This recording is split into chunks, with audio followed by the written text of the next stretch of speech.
I inherited an abandoned beach cabin from my wife, and my son got the villa in Italy. He sneered, "Go live with the rats," and kicked me out. I drove there just to have a place to sleep, but when I forced the door open, I stopped breathing at what I saw. I'm glad to have you here. Follow my story until the end and comment the city you're watching from, so I can see how far my story has reached.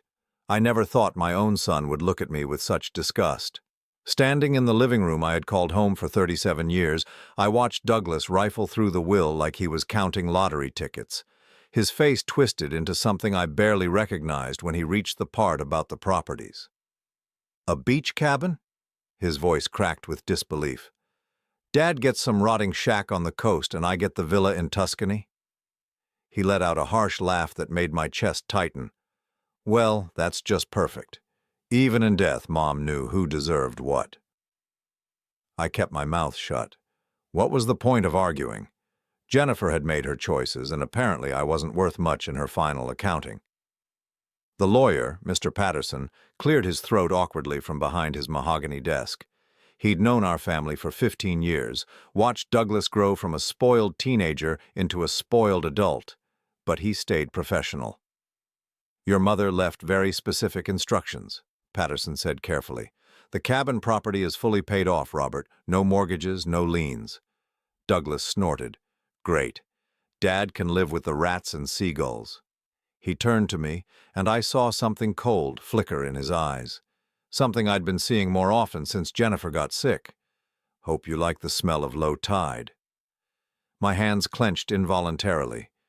This wasn't grief talking. This was Douglas being Douglas, the same kid who used to break my tools and blame the neighbors' children. Jennifer had always defended him, always found excuses. "He's just expressing himself," she'd say. "Boys need to find their own way." Well, he'd found his way all right.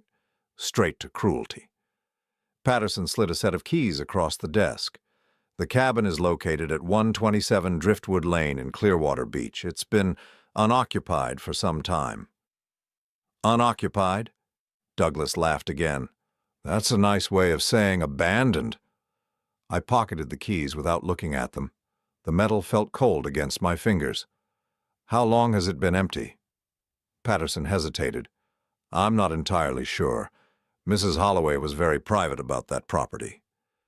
Douglas was already gathering his paperwork, shoving it into his leather briefcase. "Well, this has been fun, but I have a flight to catch. The villa needs to be appraised, and I want to see what I'm working with." He paused at the door, looking back at me with that same expression he'd worn when he was 12 and I'd caught him stealing from my wallet. "You should probably pack your things, Dad. I'm putting the house on the market next week." The words hit me like a physical blow. "This is my house too, Douglas." "Not anymore." His smile was sharp enough to cut. "Mom left it to me along with everything else that matters. You've got 48 hours. The door slammed behind him, and suddenly the house felt enormous and empty. Patterson was packing his briefcase, avoiding my eyes. I couldn't blame him. Watching a family tear itself apart probably wasn't in his job description. "Mr. Holloway," he said quietly, "if you need any help understanding the legal aspects." I shook my head. I understood perfectly. My wife of 35 years had died 6 months ago, and my son was throwing me out like yesterday's garbage.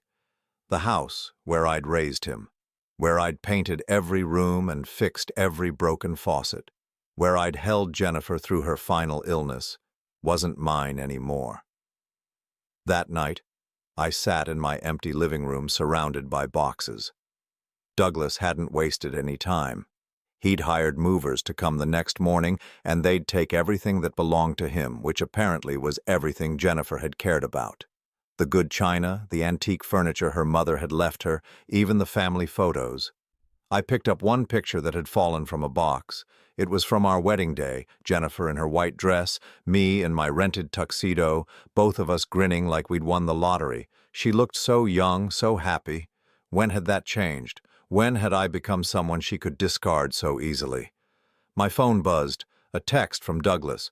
"Movers come at 8 a.m. Don't get in their way." I turned off the phone and went to bed in my own house for the last time.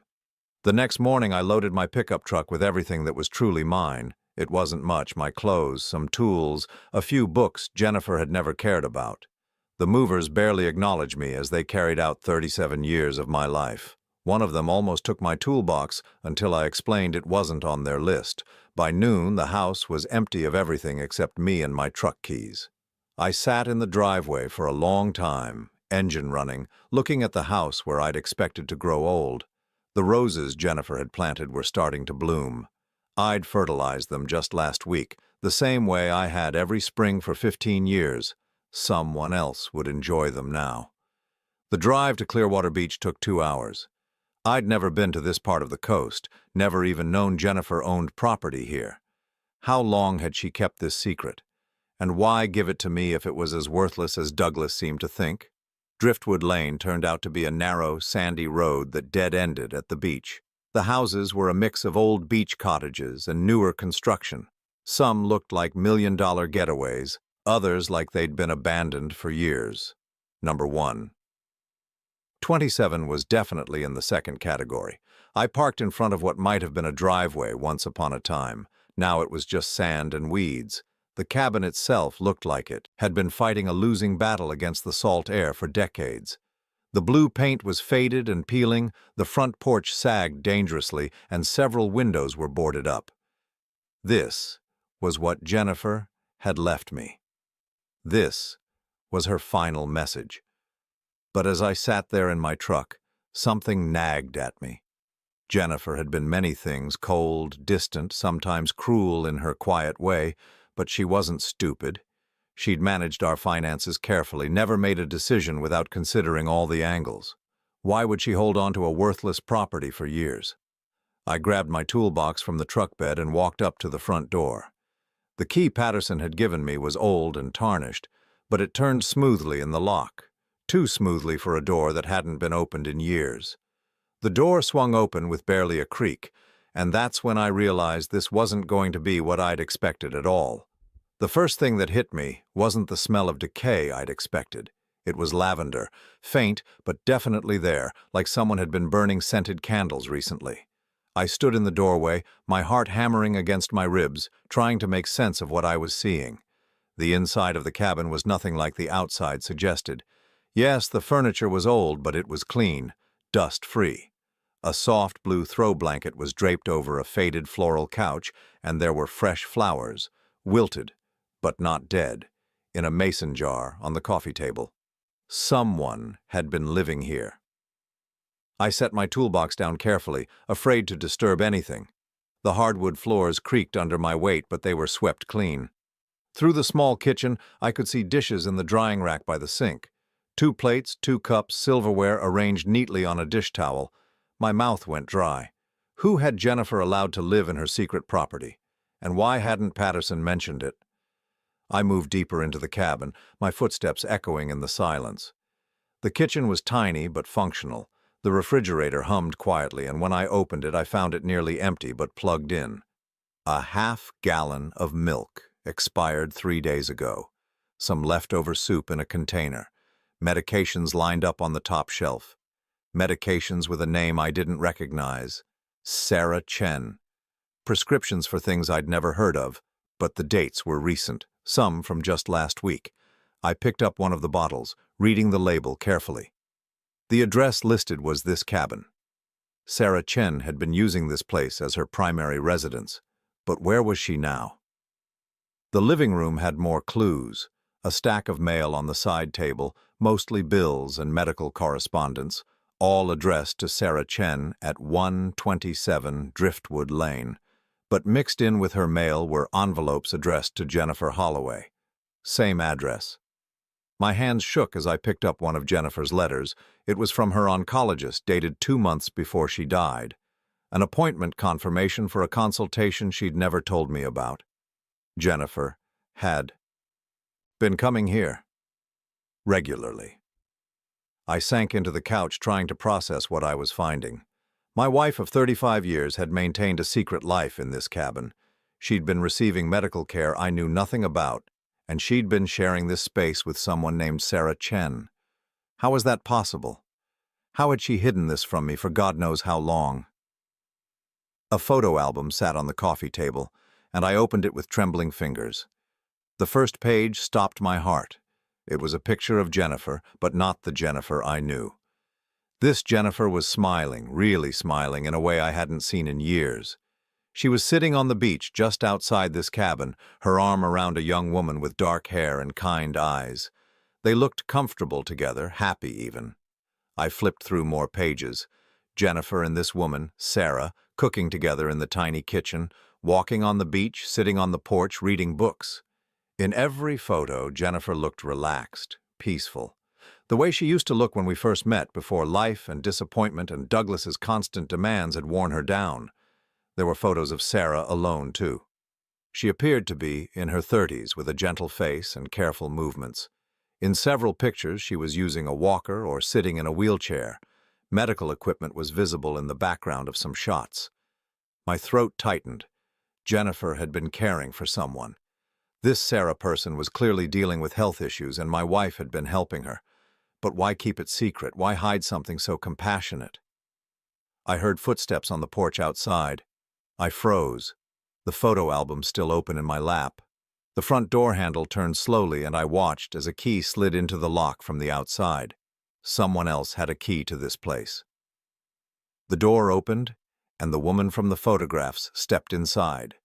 Sarah Chen was smaller than she'd appeared in the pictures, and she moved carefully with the help of forearm crutches.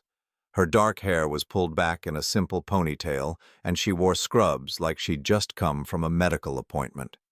She didn't see me at first. She was focused on maneuvering through the door with a bag of groceries. "Jenny?" she called out softly. "I got those crackers you wanted. The doctor said your appetite might—" She looked up and saw me sitting on her couch. We stared at each other for a long moment. Her face went through several expressions: surprise, confusion, and then something that looked like recognition. "You're Robert," she said finally. It wasn't a question. I nodded, not trusting my voice. How did she know who I was? Sarah set down her groceries and moved to the chair across from me. She settled carefully, placing her crutches within reach. "She said you might come here eventually." "She?" But I already knew the answer. "Jenny, your wife." Sarah's voice was gentle, like she was talking to someone who'd just received terrible news. "She talked about you all the time." I found my voice. "I don't understand. Who are you? Why were you living with my wife?" Sarah smiled sadly. "I wasn't living with her. She was visiting me. This is my home, Robert. Jenny bought it for me 3 years ago." The room spun slightly. Jennifer had bought this property for a stranger? That's impossible. We never had that kind of money. She used her inheritance from her mother, the money she told you she'd donated to charity. Sarah's expression was kind but firm. "She wanted you to know the truth eventually, but she was scared." "Scared of what?" Sarah reached for a manila envelope that was sitting on the side table. "Scared of how you'd react when you learned I was her daughter." The words hit me like a physical blow. I gripped the arms of the couch, feeling like the world had tilted sideways. "That's impossible. Jennifer never had children before Douglas." "Yes, she did." Sarah opened the envelope and pulled out a birth certificate. "She had me when she was 17. She gave me up for adoption because her parents threatened to disown her if she kept me." I stared at the document she was holding out. Sarah Chen, born Sarah Jennifer Holloway. Mother, Jennifer Marie Holloway. Father, unknown. "She found me 2 years before she got sick," Sarah continued. "Hired a private investigator. She'd been looking for me for decades." My mind reeled. Jennifer had a daughter she'd given up and then found again, a daughter she'd hidden from me for 3 years while she was dying. Why didn't she tell me? The words came out as barely a whisper. Sarah's expression grew even sadder. "Because of Douglas, she was afraid he'd make things difficult for me, and because—" She hesitated. "Because what?" "Because she was ashamed of giving me up, of lying to you about the money, of keeping secrets. She said you were a good man who deserved better than a wife who'd spent their marriage living with so many lies." I looked around the cabin again, seeing it differently now. This wasn't Jennifer's secret hideaway. This was where she'd come to be a mother to the daughter she'd lost, to make up for 37 years of absence in whatever time she had left. And she'd died without ever telling me the truth. Sarah was watching my face carefully. "She left something for you. She made me promise to give it to you if you ever came here." She reached behind the couch and pulled out a wooden box I'd made in high school shop class. I'd given it to Jennifer when we started dating, and I hadn't seen it in years. I'd assumed she'd thrown it away long ago. "She kept it all these years," Sarah said softly. "She said it was the most precious thing she owned because you made it for her when you still believed in forever." Inside the box were letters. Dozens of them, all addressed to me in Jennifer's careful handwriting. The top one was dated just 2 weeks before she died. My hands shook as I unfolded it and began to read. "My dearest Robert, if you're reading this, then you've met Sarah, and you know the truth I was too cowardly to tell you while I was alive. I have so much to explain, so much to apologize for, but first you need to know about Douglas." I looked up at Sarah, who was watching me with Jennifer's eyes I should have recognized from the moment she walked in. "What about Douglas?" I read Jennifer's letter 3 times before the words truly sank in. My hands trembled as I held the paper that would change everything I thought I knew about my marriage, my family, and my son. "My dearest Robert," the letter began, "if you're reading this, then you've met Sarah, and you know the truth I was too cowardly to tell you while I was alive. I have so much to explain, so much to apologize for, but first you need to know about Douglas." I paused, looking up at Sarah, who sat quietly in her chair, her hands folded in her lap. She was letting me process this at my own pace, but I could see the tension in her shoulders. "She wrote this for you," Sarah said softly. "She spent weeks working on it. She wanted to make sure she explained everything properly." I returned to the letter. "Douglas is in serious financial trouble, though he doesn't know the full extent yet. 3 months ago, he took out a massive loan against the villa in Italy, using forged documents that made it appear I had co-signed. He owes $850,000 to a private lending company, and the payment was due last week." My stomach dropped. $850,000. I read the number again, hoping I'd misunderstood. But Jennifer's handwriting was clear and precise. "The villa isn't worth enough to cover what he owes, and when the lenders discover the fraud, Douglas will face criminal charges. I found out about it when the bank called me directly to verify the loan. That's when I hired a private investigator to dig deeper." I set the letter down for a moment, my mind reeling. Douglas had committed fraud. My son, the one who'd just kicked me out of my own home, was a criminal. And Jennifer had known about it before she died. Sarah cleared her throat gently. "There's more, Robert, about the medical treatments." I picked up the letter again. "I've been coming to the cabin not just to spend time with Sarah, but because I've been receiving experimental cancer treatment at the medical center here in Clearwater. The cancer came back 2 years ago, more aggressive than before. I didn't tell you because I couldn't bear to watch you go through that pain again." The words blurred as tears filled my eyes. Jennifer had been fighting cancer alone. While I thought she was getting better, while I believed her checkups were just routine, she was dying and facing it by herself. "She didn't want you to see her suffer," Sarah said quietly. "She said you'd been through enough the first time, and she couldn't put you through watching her waste away again." I remembered those days from her first bout with cancer 15 years earlier. The chemotherapy that left her weak and nauseous, the way she'd lost her hair, the nights I'd held her while she cried from pain and fear. It had been the hardest thing we'd ever faced together, but we'd faced it together. "She should have told me," I whispered. "She wanted to. Every day she wanted to. But Douglas kept demanding more and more of her attention, and she was so tired, Robert. She said it was easier to come here, where she could rest and spend time with me without having to pretend she was strong." I continued reading. "Sarah has a degenerative muscle condition that requires constant medical care. Her insurance doesn't cover everything she needs, and she can't work full-time because of her condition. I've been helping with her medical expenses, and I've arranged for her to receive a significant inheritance when I die. My throat tightened. While Douglas was stealing from us, Jennifer was using our money to care for the daughter she'd never stopped loving. I looked at Sarah, really looked at her, and saw the careful way she held herself, the subtle tremors in her hands that I'd initially attributed to nervousness. "What kind of condition?" I asked her. "Muscular dystrophy," Sarah replied. "Progressive. I was diagnosed when I was 25. My adoptive parents helped at first, but when they died in a car accident 5 years ago, I was on my own. Jenny found me just when I was about to lose my apartment." Jennifer had saved her daughter's life.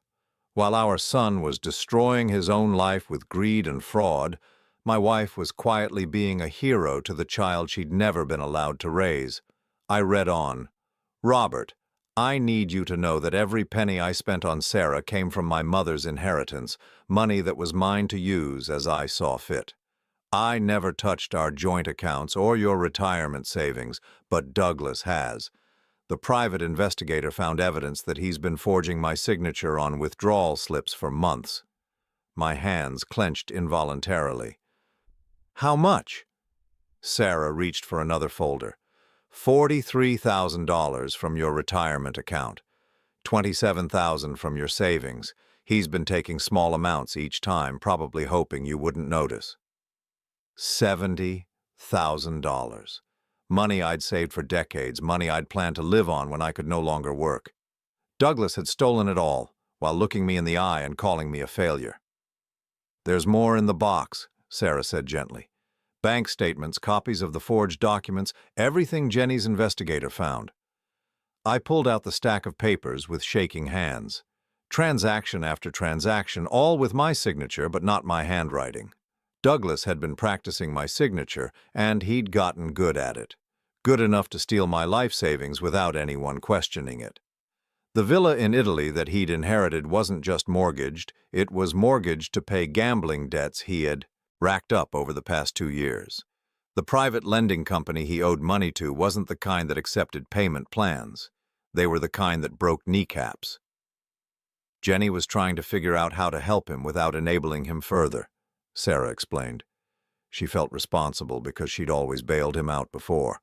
But this time the amounts were too large and she was running out of time. I found another letter, this one shorter. "Robert, I know this is overwhelming, but you need to understand something important. The cabin isn't the worthless property Douglas thinks it is. The entire coastal area is being rezoned for commercial development. The state is buying out all the property owners to build a new marine research facility and public park. Sarah's cabin is worth approximately $2.7 million, and the sale is scheduled to close next month." I stared at the number. $2.7 million. I read it again to make sure I wasn't hallucinating. Sarah nodded when she saw my expression. "Jenny arranged it so that I would get $1.7 million, enough to secure my medical care for life, and then some. The remaining million goes to you, along with this cabin to live in until the sale closes." "But why didn't she just tell me? Why go through all this secrecy?" Sarah's smile was sad, but proud. "Because she wanted to make sure Douglas couldn't manipulate you into giving him the money. She knew that if you found out while she was alive, you'd feel obligated to save him from his debts. This way, the money is protected." I leaned back in the chair, overwhelmed. In one afternoon, I'd discovered that my wife had been dying in secret, that I had a stepdaughter who needed medical care, that my son was a thief and a fraud, and that I was about to become a millionaire. "What happens now?" I asked. Sarah reached for her crutches and stood carefully. "Now we wait for Douglas to figure out that the villa can't save him. Jenny's lawyer said he has maybe 2 weeks before the fraud catches up with him. The lending company he owes money to is already asking questions." As if summoned by our conversation, my phone rang. Douglas's name appeared on the screen. I looked at Sarah, who nodded encouragingly. "Answer it, but don't tell him anything yet. Jenny wanted you to see how he reacts when he thinks you have nothing." I swiped to answer. "Hello, Douglas." "Dad, thank God." His voice was strained, panicked, nothing like the arrogant tone he'd used when he threw me out. I need to talk to you. There's been a mistake with the villa. Some kind of paperwork issue. Can you come back to the house? I'm not welcome at the house, remember? You gave me 48 hours to leave. Dad, please, this is serious. I think someone might be trying to steal the inheritance. I need your help. I met Sarah's eyes. She shook her head slightly. I'm afraid I can't help you, Douglas. I'm dealing with my own problems right now. Well, what problems? Dad, you have to understand, this is bigger than both of us. The whole family inheritance is at risk. The family inheritance, I repeated slowly. You mean the inheritance you said I didn't deserve? The one that left me with nothing but a worthless shack? Silence on the other end. Dad, I know I said some things, but I was upset about Mom dying. You know I didn't mean it. Actually, Douglas, I think you meant every word. I hung up and turned off my phone. Sarah was smiling, and for the first time since I'd walked into this cabin, I smiled too. How long do you think it'll take him to realize he's in real trouble? I asked. Jenny thought about 2 days. That's when the interest payments come due and the lending company stops accepting excuses. I picked up Jennifer's letters again. There were still a dozen more to read, and I had the feeling the story was far from over. But for the first time in months, I wasn't afraid of what came next. 3 days after hanging up on Douglas, I was sitting on the cabin's small back porch with Sarah, watching the sunrise paint the gulf in shades of orange and pink. She'd been teaching me about Jennifer's daily routine here, the quiet rhythms of her secret life. My wife had been happier in this run-down cabin than she'd been in our pristine suburban home, and I was beginning to understand why. She used to sit right here every morning, Sarah said, adjusting her position in the wooden chair I'd reinforced the day before. She'd have her coffee and read the medical journals she brought from your house. She was researching my condition, trying to find new treatments. I sipped my own coffee from one of Jennifer's mismatched mugs. Everything in this cabin told a story of a woman I'd never really known, a mother who'd spent 3 years making up for lost time with a daughter who needed her. My phone had been buzzing intermittently for the past hour. Douglas again. I'd been ignoring his calls, but the frequency was increasing. Jennifer's timeline was proving accurate. You should probably answer that, Sarah said gently. Jenny wanted you to hear how desperate he gets. I glanced at the screen. 15 missed calls since yesterday. I swiped to answer. Dad, where the hell are you? Douglas's voice was frantic now, all pretense of politeness gone. I've been calling for days. I've been busy. Busy? Dad, I'm in serious trouble here. The bank is saying there are problems with the villa loan, and some company called Apex Financial is claiming I owe them money I never borrowed. I met Sarah's eyes. She nodded slightly. What kind of money? I asked. $850,000, Dad. They're saying I signed some contract, but I never signed anything. Someone must have forged my signature. The irony wasn't lost on me. Douglas, who'd spent months forging my signature to steal my savings, was now claiming someone had forged his. That's a lot of money, Douglas. I know that. That's why I need your help. We need to hire a lawyer, fight this thing. They're threatening to take the villa, and without that, you have nothing, I finished. I understand. Dad, you have to help me. I'm your son. I was quiet for a long moment, watching a pelican dive for fish just offshore. When you threw me out of my own house, did you feel like my son then? That was different. I was emotional, dealing with grief. You know I didn't mean it. Actually, I think you meant every word, just like you meant it when you said I didn't deserve anything from your mother's estate. Dad, please, I made mistakes, but this is bigger than hurt feelings. These people, they're not just threatening to take the villa, they're talking about criminal charges if I don't pay. Criminal charges for what? Silence stretched between us. I could practically hear Douglas calculating how much truth to reveal. They're saying I committed fraud when I applied for the loan. But, Dad, I swear I never signed those papers. What papers would those be? Some kind of co-signer agreement that says Mom guaranteed the loan. But that's impossible, right? Mom would never have agreed to something like that without telling us. I closed my eyes. Jennifer had been right about everything. Douglas had forged her signature, committed fraud, and now he was trying to lie his way out of it. I don't know, Douglas. Your mother kept a lot of things from me, apparently. What does that mean? Nothing you need to worry about. You've got bigger problems right now. Dad, I need you to come back. We need to go through Mom's papers together, find proof that this is all a mistake. I'm not coming back. What do you mean you're not coming back? Where are you staying? I looked at Sarah, who was listening to every word with careful attention. I'm staying at the cabin. The cabin? Dad, that place doesn't even have running water. It has running water, it has electricity, it has everything I need. You can't be serious. You're going to live in that dump instead of fighting for what's rightfully ours? What's rightfully mine, Douglas, is what your mother left me, and she left me this cabin. She left you that cabin, because she felt sorry for you. The words exploded out of him before he could stop them. She told me so herself. She said you'd never amounted to much, and the cabin was like a consolation prize. The cruelty in his voice was breathtaking, but it didn't hurt the way it would have a week ago. Now I knew the truth about Jennifer's feelings, about why she'd really bought this place and what it meant to her. Is that what she told you? I asked calmly. Yes. She said you were too weak to handle real responsibility, that you'd always been a disappointment to her. Sarah's face had gone pale. She shook her head slightly, her eyes filling with tears.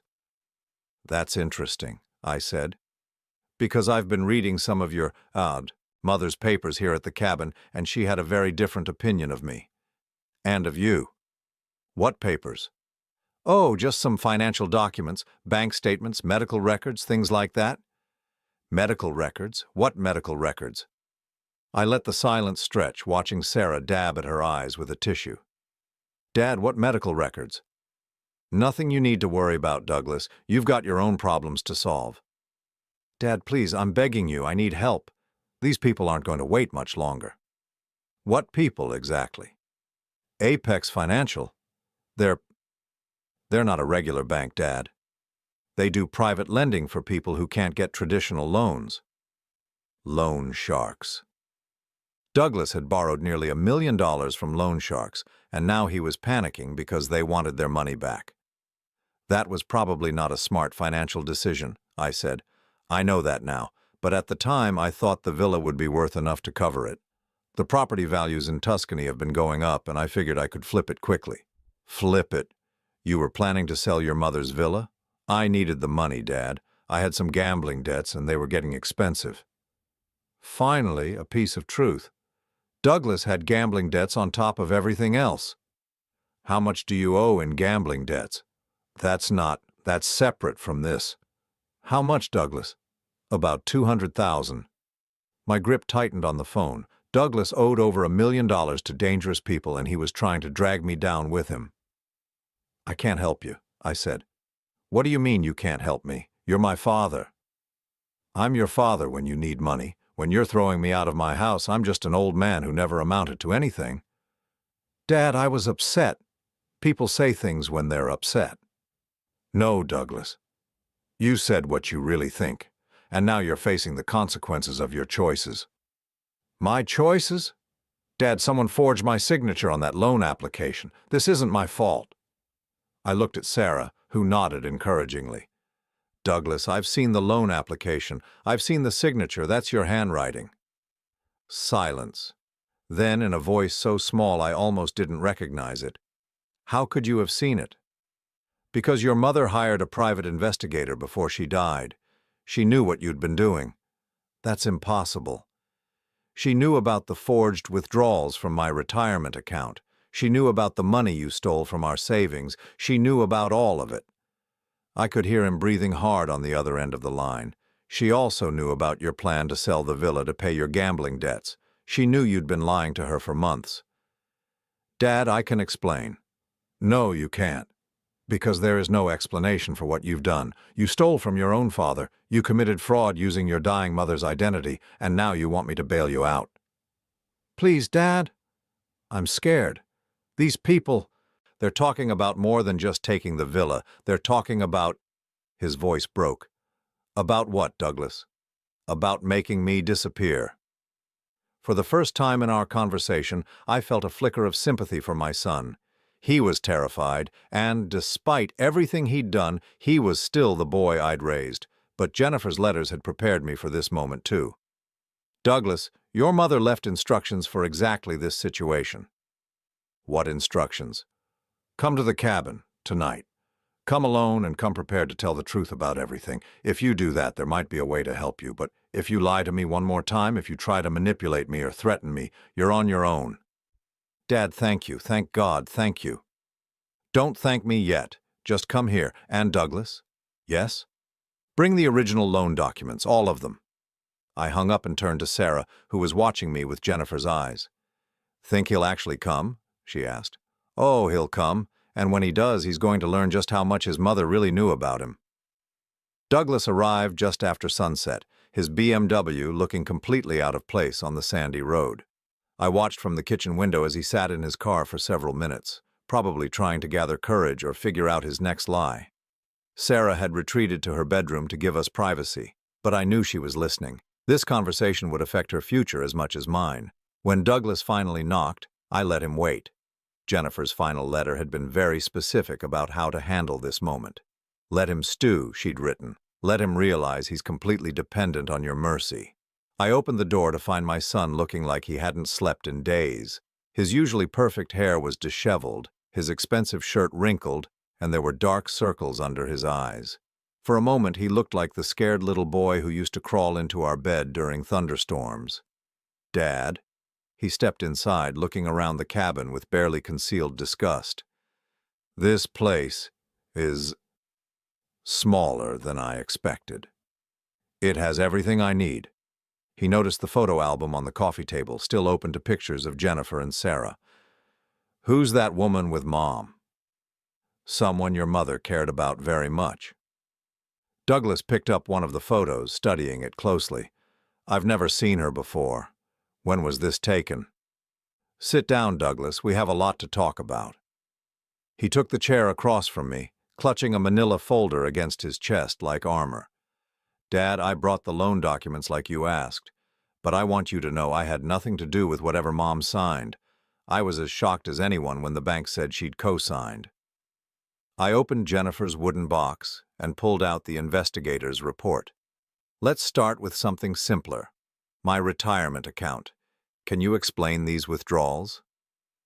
I slid the bank statements across the coffee table. Douglas's face went white as he recognized his own forged signatures. I can explain that. I'm listening. He ran a hand through his hair, a gesture I recognized from his childhood when he'd been caught in a lie. I borrowed some money. I was going to pay it back. $70,000.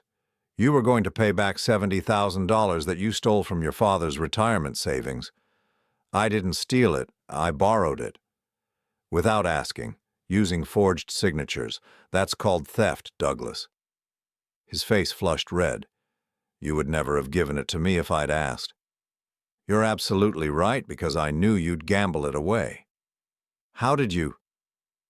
He stopped himself, realizing he'd just confirmed what I already knew.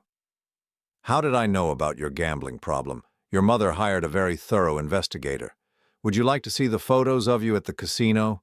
The ones from last month when you were supposed to be at her funeral planning? Douglas slumped forward, his head in his hands. Dad, I'm sick. Gambling addiction is a real disease. I know it is, but using it as an excuse to steal from your family isn't treatment, it's enabling. I wanted to get help. I was going to get help. When? After you'd stolen everything we had? He looked up at me with tears in his eyes, and for a moment I felt the old familiar tug of paternal protectiveness. But Jennifer's letters had prepared me for this too. He'll cry, she'd written. He'll say he's sick, that he needs help, that he's sorry. Don't let him manipulate you the way he manipulated me. Tell me about the villa loan, I said. Douglas wiped his eyes and opened his folder. It's all a misunderstanding.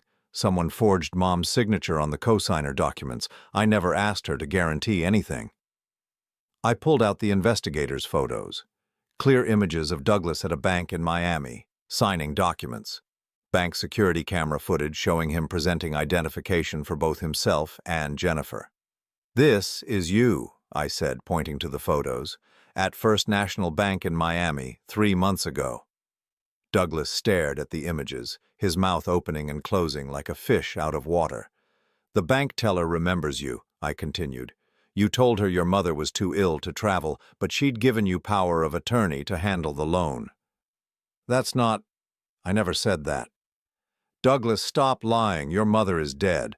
I'm the only family you have left who might help you, and you're still lying to me."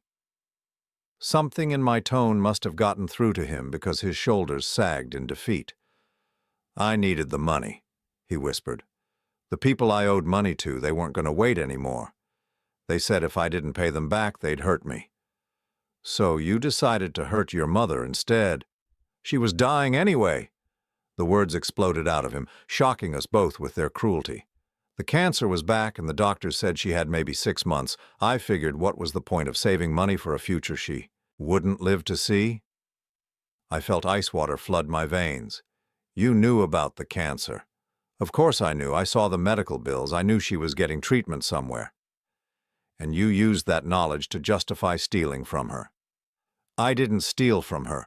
I used her credit to get a loan I couldn't qualify for on my own. The plan was to pay it back before she died." "With what money?" "With the villa money. I researched the property values. The villa should have been worth at least $1.2 million, more than enough to pay back the loan and have money left over." I leaned back in my chair, finally understanding the full scope of my son's selfishness.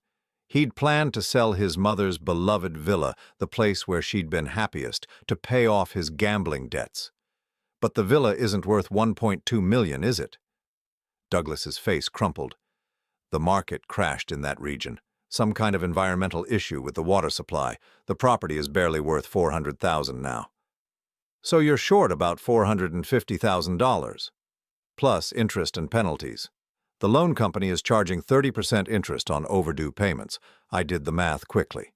Douglas owed close to $1.1 million to people who weren't known for their patience.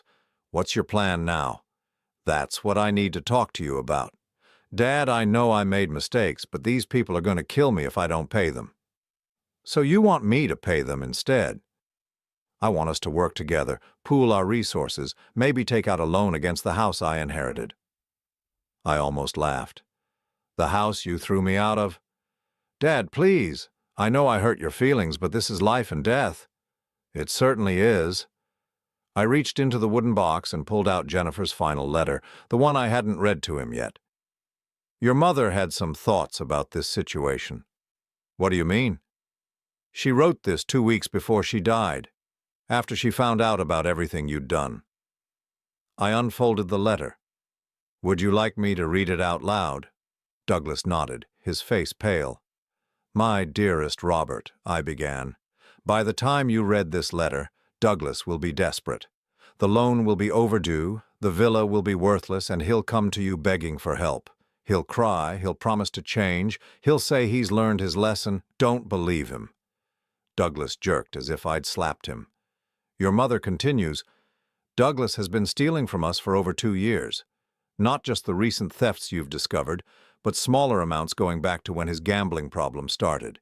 He's taken approximately $130,000 total from our accounts." "That's not true," Douglas whispered. I pulled out another folder. "Bank records going back 3 years. Your mother marked every suspicious transaction." I spread them across the table. $137,426. She was off by about 7,000. Douglas stared at the records, his breathing shallow. "But here's the part that really hurt her," I continued reading. "Douglas told me last month that he wished I would hurry up and die so he could inherit everything. He said caring for a sick old woman was becoming inconvenient for his lifestyle." Douglas's face went ashen. "I never said that." "You said it in the hospital parking lot after her chemotherapy appointment." She heard every word. The room fell silent except for the sound of waves outside and Douglas's ragged breathing. "Your mother spent her final weeks making sure you couldn't destroy what was left of our family," I continued, "and she made provisions for what happens next." What kind of provisions? I looked toward the bedroom where Sarah was listening. This was the moment Jennifer had planned for, the moment when justice would finally be served. The kind that will save your life, I said, but only if you're willing to accept the consequences of what you've done. Douglas looked up at me with desperate hope. What do I have to do? First, you're going to meet someone. Someone your mother loved very much, someone she spent her final years caring for.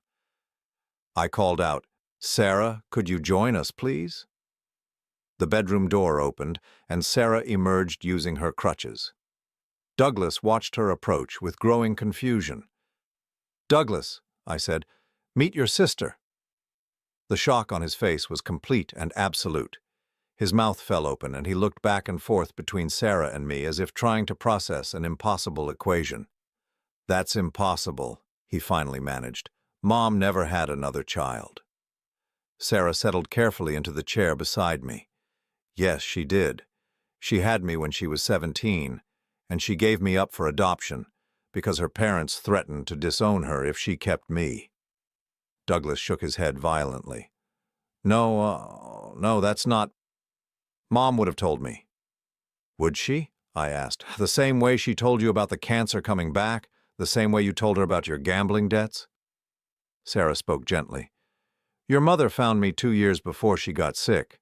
She'd been looking for me for decades. When she learned about my medical condition, she decided to help me." "Medical condition?" "I have muscular dystrophy. It's progressive and the treatment is expensive. Your mother used her inheritance from her grandmother to buy this cabin and help with my medical bills." Douglas's face cycled through several emotions: disbelief, anger, and finally, calculation. I could see him trying to figure out how this new information affected his situation. "So this cabin, it belongs to her?" "It belongs to both of us now," Sarah said. "Your mother left it to us jointly." "But it's worthless. Dad said it was worthless." Sarah and I exchanged a look. This was the moment Jennifer had been building toward. "Actually," I said, "your mother was wrong about one thing in her letters. The cabin isn't worth $2.7 million. Douglas's face fell. "It's worth $3.4 million. The state raised their offer last week." The silence that followed my announcement was deafening. Douglas stared at me as if I'd just told him the moon was made of cheese, his brain clearly struggling to process what $3.4 million meant for his desperate situation. $3.4 million, he repeated slowly. "For this cabin." "For this property," Sarah corrected gently. "The state needs the entire lot for their marine research facility. The cabin itself will be demolished."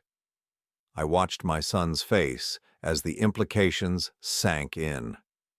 Hope flickered in his eyes, followed quickly by calculation. I could practically see him dividing the money in his head, figuring out how much he needed to save his life and how much would be left over. "So we split it 3 ways?" he asked. "That's still over $1 million each." "No," I said firmly. "We don't split it 3 ways." His face fell. "But Dad, I'm family too. I know I made mistakes, but—" "You're right, Douglas. You are family, which is why your mother made provisions for you in her final arrangements." I reached into the wooden box one more time and pulled out a thick legal document.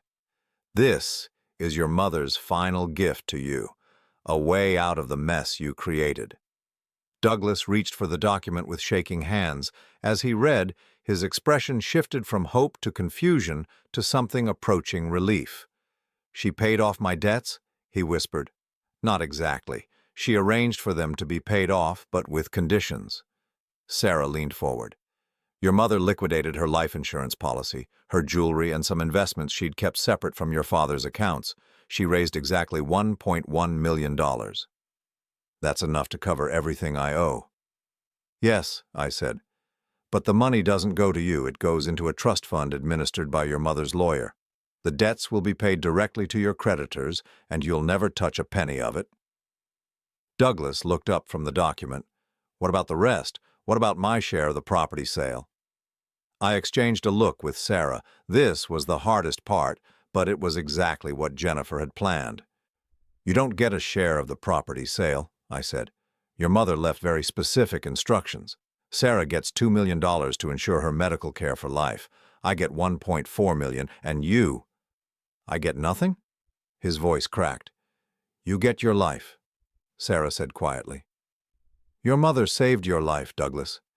Those men you owe money to, they don't forgive debts. Without her intervention, you would be dead within the month. Douglas slumped forward, the document falling from his hands. So I lose everything. The villa, the house, my inheritance, everything. Not everything, I said. You get to keep living. That's more than you deserved after what you did to your family. For several minutes, none of us spoke. Outside, the waves continued their eternal rhythm, and seagulls called to each other in the gathering darkness. Douglas sat with his head in his hands, finally understanding the full consequences of his choices. There is one more thing, I said finally. He looked up with cautious hope. Your mother also arranged for you to enter a gambling addiction treatment program. It's a residential facility in Colorado, one of the best in the country. If you complete the program and demonstrate real change, the trust fund will provide you with a small monthly allowance, enough to live modestly but not enough to gamble with. For how long? For as long as you stay clean. The moment you place another bet, the allowance stops permanently. Douglas wiped his eyes with the back of his hand. What if I refuse? What if I don't want treatment? Then the debts remain unpaid, and you take your chances with Apex Financial. Your choice. He was quiet for a long moment, staring out the window at the Gulf. When he finally spoke, his voice was barely above a whisper. I really hurt her, didn't I? Mom, I mean. Sarah nodded sadly. She cried a lot those last few weeks, not from the cancer, from heartbreak. She loved you so much, Douglas, but she couldn't watch you destroy yourself and your father anymore. She used to talk about you when you were little, I added. She'd tell stories about your first steps, your first words, the way you used to bring her dandelions from the yard and call them flowers. She never stopped loving you, but she had to stop enabling you. Douglas broke down then, sobbing like the scared little boy he'd once been. I'm so sorry, Dad. I'm so sorry for everything. The things I said, the way I treated you, I was just so desperate, so scared. I felt the old parental instinct to comfort him, but I stayed in my chair. This was his rock bottom, and he needed to feel the full weight of it. I know you're sorry, son, but being sorry doesn't fix what you broke. You have to earn forgiveness through action, not words. He nodded, still crying. The treatment program, when does it start? Next Monday. There's a car coming to pick you up from the house. You'll have the weekend to pack and say goodbye to whatever life you're leaving behind. The house goes up for sale immediately. The proceeds will go toward paying any remaining creditors and legal fees. You won't see any of that money either. Douglas absorbed this final blow with surprising acceptance. Perhaps facing the complete destruction of his old life was actually a relief after months of desperate scrambling.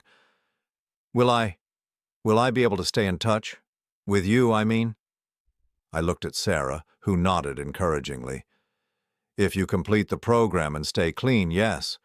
But Douglas, this is your last chance. Your mother is gone, and she was the only one who was willing to bail you out repeatedly. I won't do it if you relapse, if you gamble again, if you try to manipulate or steal from anyone. You're on your own forever. I understand. Do you? Because I need you to really understand what your mother sacrificed for you. She spent her final months researching treatment programs, liquidating assets, and arranging this whole elaborate plan to save your life. She died worrying about whether you'd accept help or throw it away like you threw away everything else. Sarah spoke up. She also wanted you to know about me. She hoped that someday, when you were healthy, we could be a real family, all of us. Douglas looked at his half-sister through his tears. I have so many questions. And I have answers, but only if you get clean first. Your mother made me promise not to enable your addiction the way she had. As the evening wore on, Douglas's initial shock gave way to a kind of exhausted acceptance. We talked through the practical details of his treatment, the legal arrangements, and what would happen to his possessions. It was strange, planning the dismantling of my son's life, but it felt like performing surgery to remove a cancer. Around midnight, Douglas stood to leave. At the door, he turned back to me. "Dad, I know I don't deserve forgiveness, but I want you to know that the things I said about you, about Mom thinking you were a failure, they weren't true. Mom never said those things. I said them because I was angry and scared, and I wanted to hurt you." "I know." "You do?" "Your mother's letters made it very clear how she really felt about me, and how she really felt about you." He nodded, fresh tears starting. "Will you visit me at the treatment center?" "If you stay and complete the program, yes." "And after?"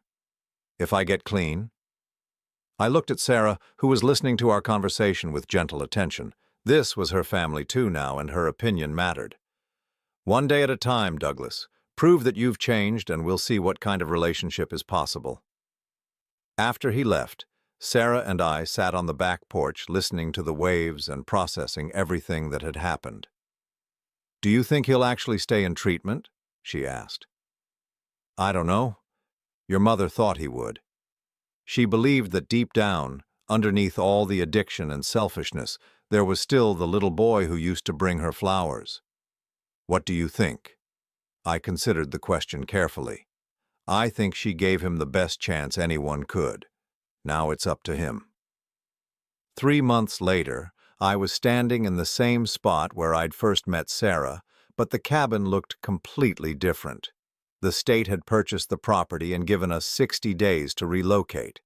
Sarah had found a beautiful, accessible home 20 minutes inland, close to her doctors but far enough from the tourist areas to be affordable. I'd bought a small house just 2 blocks away. The money from the property sale had transformed both our lives. Sarah's trust fund would cover her medical expenses and then some, giving her security she'd never had before. My portion was enough to retire comfortably and maybe even travel, something Jennifer and I had always talked about but never done. Douglas had stayed in treatment. I'd gotten weekly reports from his counselors, and the progress was slow but real. He'd completed the first phase of the program and moved into independent living within the facility. For the first time in years, he was holding down a job, even if it was just working in the facility's kitchen. Sarah had started college classes online, working toward a degree in social work. She wanted to help other people navigate the medical and financial systems that had nearly overwhelmed her before Jennifer found her. As for me, I was learning how to be happy again. The weight of Douglas's problems, the burden of Jennifer's secrets, the loneliness of feeling unloved in my own family, all of it had lifted. I had a daughter who genuinely enjoyed my company, a future that belonged to me alone, and the knowledge that Jennifer had loved me enough to orchestrate this entire elaborate plan for my happiness. My phone rang, interrupting my thoughts. It was the treatment center. "Mr. Holloway, this is Dr. Martinez. I wanted to let you know that Douglas has completed Phase 2 of the program. He's been asking about making a phone call to you." "How is he doing?" "Very well, actually. He's been working with our financial counselor to understand the damage his addiction caused, and he's expressed genuine remorse for how he treated you and your family. He'd like to apologize, if you're willing to listen." I looked out at the gulf, thinking about Jennifer and the last gift she'd given our family, the chance to heal. "Put him through." When Douglas's voice came on the line, he sounded different, quieter, more thoughtful. "Hi, Dad." "Hello, son. I wanted to thank you for giving me this chance. I know I didn't deserve it." "Your mother deserves the thanks, not me." "I know. I think about her every day. About how I wasted the time I could have spent with her and how I hurt her when she was dying." I was quiet, letting him find his words. "Dad, I know I can't undo what I did, but I want you to know that I'm different now, not just because I'm not gambling, but because I understand what I lost, what I threw away." "What did you lose, Douglas?" "My family, your respect, Mom's trust, the chance to be a real son to you and a real brother to Sarah. Those things can be rebuilt if you're willing to do the work." "I am. I want to be the man you and Mom raised me to be before the addiction took over." We talked for 20 more minutes. It was the most honest conversation we'd had in years, maybe ever. When we hung up, I felt something I hadn't felt about Douglas in a long time: hope. That evening, Sarah and I had dinner on her new porch, watching the sunset paint the sky in brilliant oranges and pinks. She'd made Jennifer's recipe for seafood pasta, working from notes my wife had left in her careful handwriting. "Do you miss her?" Sarah asked as we cleared the dishes. "Every day, but I'm grateful too." "For what?" "For finding out who she really was before it was too late. For understanding that she loved me enough to plan all this. For meeting you." Sarah smiled, and in that moment she looked so much like Jennifer that my heart ached.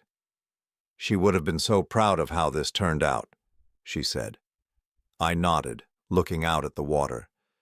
Jennifer had orchestrated one final act of love, saving her son's life, protecting her husband's future, and ensuring her daughter's security. She'd taken all the broken pieces of our family and arranged them into something that could heal.